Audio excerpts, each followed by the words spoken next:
En ma qualité de procureur de la République d'Abidjan, je suis donc le directeur de la section antiterroriste. Je voudrais apporter quelques précisions concernant les enquêtes qui sont en cours.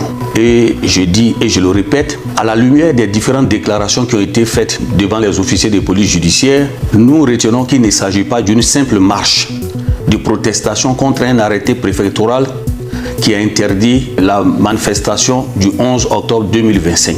Mais ceux qui estiment que cet arrêté leur porte un grief, il leur appartient de saisir le Conseil d'État pour demander un sursis à exécution. Plusieurs personnes ont été interpellées. Et dans l'exploitation des différents portables des mises en cause, je voudrais lire quelques séquences des messages obtenus dans ces portables-là pour vous démontrer qu'en réalité, il s'agit des actes de terrorisme. Dans le portable d'un des mises en cause, il ressort ceci. Chers compatriotes ivoiriens, je suis un ex-militaire. Je vous donne quelques stratégies pour paralyser la ville et empêcher le 4e mandat illégal. C'est fixer des objectifs clairs et atteignables. En une semaine, on pourra gagner le combat. Le premier objectif est de faire fermer les ambassades étrangères par nos actions sur le terrain. N'oubliez pas de casser les caméras et de brûler les véhicules de police. Cette fois-ci, il faut brûler les magasins, les boutiques, les supermarchés des Libanais.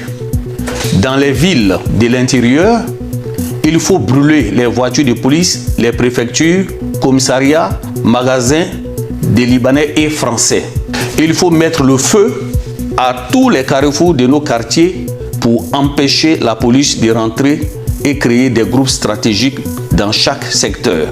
Voici des déclarations graves et des publications qui ont été faites à travers plusieurs groupes WhatsApp. Je voudrais encore attirer votre attention et lancer cet appel à l'endroit de la jeunesse. Vous êtes ceux-là même qui ont été invités à envahir les rues. Je vous dis de penser à votre carrière. Ne brisez pas votre carrière pour des hommes politiques cachés derrière des caméras et qui vous lancent des messages d'appel à l'insurrection. Je vous dis, et avec toute la gravité, que mon parquet va avoir la main lourde lorsque nous allons prendre nos réquisitions à l'audience. Pour le moment, nous avons interpellé environ 700 personnes.